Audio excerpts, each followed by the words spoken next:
मधुपुर नाम के एक गांव में सुरेश अपनी पत्नी लक्ष्मी और माँ शांति के साथ रहता था। लेकिन सुरेश और शांति की सोच पुराने ख्यालात की थी, इसलिए उन्हें हमेशा से अपने घर में लड़की नहीं बल्कि लड़का चाहिए था जो उनके वंश को आगे बढ़ा सके। इसलिए जब लक्ष्मी गर्भवती होती है तो उसकी सास घर में तरह तरह के पूजा पाठ करवाती है और कहती है, हे ऊपर वाले, मुझे तो बस अपने घर का वारिस चाहिए और कुछ भी नहीं। इस तरह 9 महीने पूरे होने के बाद लक्ष्मी एक सुंदर सी लड़की को जन्म देती है, जिसे देखकर शांति को बहुत गुस्सा आता है। अस्पताल से घर आने के बाद लक्ष्मी अपनी सास से कहती है, अरे माँ जी, ये देखिए मेरी बेटी कितनी सुंदर है, बिल्कुल परियों की तरह लग रही है। लक्ष्मी की बात सुनकर शांति बहुत ज्यादा गुस्सा हो जाती है और कहती है, अरे मुझे अपने घर का वंश आगे बढ़ाने के लिए एक लड़का चाहिए था,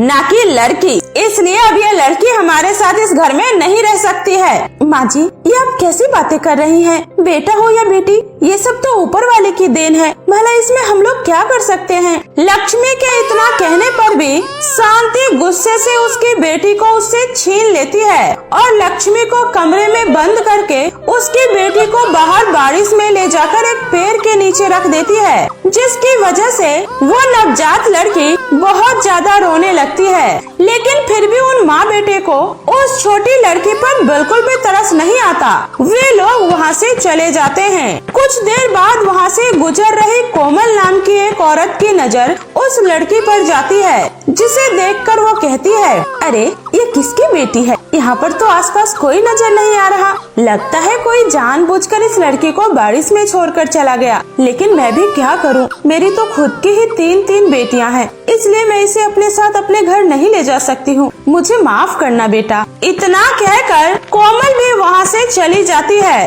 कुछ देर बाद आसमान से 3 परियां बारिश का मजा लेने पृथ्वी लोक पर आती है। तभी अचानक से तारा परी की नजर उस लड़की पर जाती है और वो कहती है, अरे ये लड़की किसकी है जो न जाने कब से इस बारिश में भीग रही है, पर किसी ने भी इसकी मदद नहीं की। तुम बिल्कुल सही कह रही हो। लगता है पृथ्वी लोक के निवासियों के दिल में बिल्कुल भी ममता नाम की चीज नहीं रही, इसलिए तो किसी ने अपनी बच्ची को जानबूझकर इस बारिश में मरने के लिए छोड़ दिया। लेकिन हम इस लड़की को इस तरह मरने के लिए नहीं छोड़ सकते, इसलिए हमें इस लड़की को अपने साथ एक सुरक्षित जगह पर लेकर जाना होगा।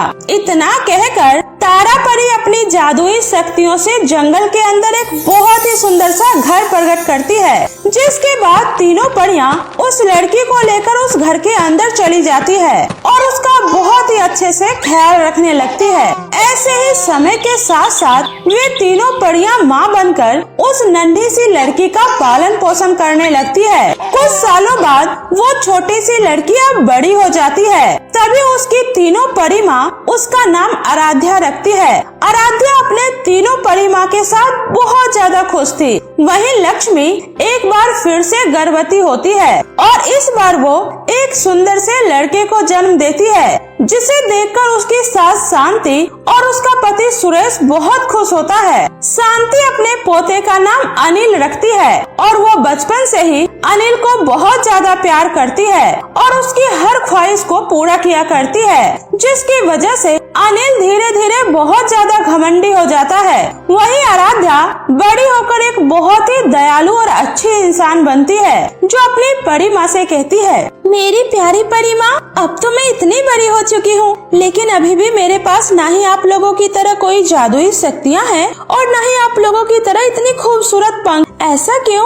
आराध्या बेटा, तुम चिंता मत करो, जब सही समय आएगा तो हम तुम्हें सब कुछ बता देंगे। ठीक है परी माँ, मैं कुछ देर के लिए बाहर घूमने जा रही हूँ। इतना कहकर आराध्या जंगल में बाहर घूमने चली जाती है। वहीं अनिल ज्यादा लाड प्यार मिलने की वजह से बहुत घमंडी और बदतमीज हो जाता है। अरे दादी, ये आपने कैसा खाना बनाया है? इसमें तो कोई स्वाद ही नहीं है। ऐसा खाना तो गली के कुत्ते बिल्ली भी नहीं खाते होंगे, जैसा आप मुझे खिला रही हैं। अरे अनिल बेटा, तुम ऐसा क्यों बोल रहे हो? अगर तुम्हें ये खाना पसंद नहीं आया तो मैं तुम्हारे लिए दूसरा खाना बनवा देती हूँ। बताओ तुम्हें क्या खाना है? रहने दीजिए दादी, मुझे अब घर में खाना ही नहीं खाना है। बस आप मुझे कुछ पैसे दे दीजिए, मैं बाहर जाकर कुछ खा लूंगा।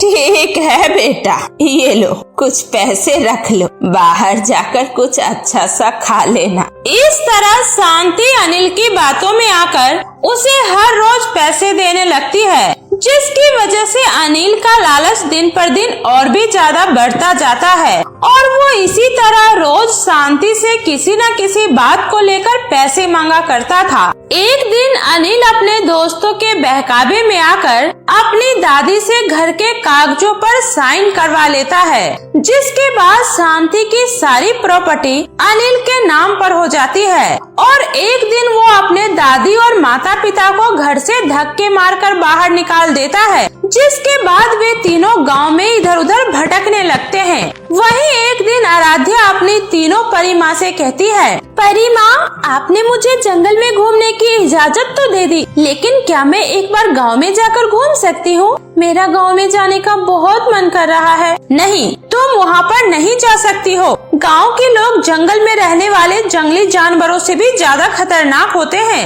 उनके दिल में किसी के लिए प्यार नहीं होता है, इसलिए तुम उनके बीच नहीं जा सकती हो। मुस्कान परी की ये बात सुनकर आराध्या चुपचाप अपने कमरे में जाकर किताब पढ़ने लगती है। कुछ दिन बाद आराध्या अपनी तीनों परी माँ से छुपकर जंगल से बाहर चली जाती है, जहाँ उसे जंगल के किनारे सुरेश अपनी माँ शांति और पत्नी लक्ष्मी के साथ बैठा हुआ दिखाई देता है। तभी आराध्या उनके पास आती है और कहती है, अरे आप लोग कौन हैं और आप इस तरह जंगल के किनारे क्यों बैठे हुए हैं? क्या आपके पास रहने के लिए कोई जगह नहीं है? नहीं बेटी, ऐसी बात नहीं है। हमारे पास तो घर है, लेकिन मेरे बेटे ने मुझे धक्के मारकर घर से बाहर निकाल दिया। जिस बेटे के लिए मैंने दिन रात एक कर दिया, आज उसी बेटे ने मुझे और मेरे परिवार को घर से बाहर निकाल दिया।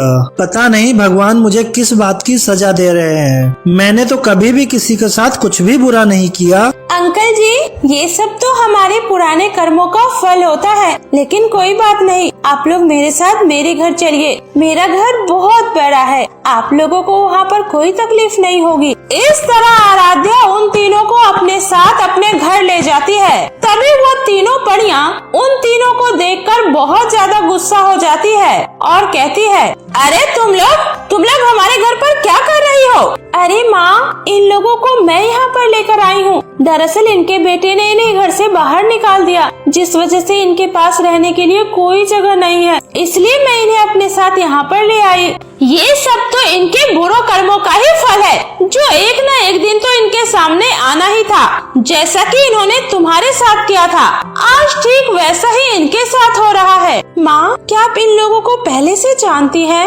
हाँ बेटी, हम इन लोगों को बहुत अच्छे से जानते हैं, लेकिन हम लोग तो आपसे पहली बार मिल रहे हैं, फिर आप हमारे बारे में कैसे जानती हैं? आज से ठीक 20 वर्ष पहले जब तुम लोगों ने एक नन्ही सी लड़की को मरने के लिए बारिश में छोड़ दिया था, और वो लड़की कोई और नहीं बल्कि हमारी बेटी आराध्या है। तारा परी की बात सुनकर वे तीनों बहुत ज्यादा हैरान हो जाती है। तभी लक्ष्मी कहती है, इसका मतलब मेरी बेटी जिंदा है और मैं इतने सालों से अपने आप को कोस रही थी कि मैं अपनी नन्ही सी बच्ची को उस दिन नहीं बचा पाई, लेकिन आज अपनी बेटी आराध्या को देखकर मुझे बहुत सुकून मिल रहा है। तुम लोग माफी के लायक नहीं हो। अगर उस दिन हम लोग समय पर नहीं पहुंचते तो आज आराध्या जिंदा नहीं होती, इसलिए हम तुम्हें इसके लिए कभी माफ नहीं करेंगे। माँ, भले ही इन लोगों ने मुझे उस दिन मरने के लिए छोड़ दिया था, लेकिन आप लोगों ने मुझे हमेशा सिखाया है कि हमें हमेशा दूसरों को एक मौका जरूर देना चाहिए, उन्हें उनकी गलती के लिए एक बार माफ जरूर करना चाहिए। इसलिए मेरे दिल में इन लोगों के लिए कोई नफरत नहीं है, इसलिए आप भी इन तीनों लोगों को माफ कर दीजिए।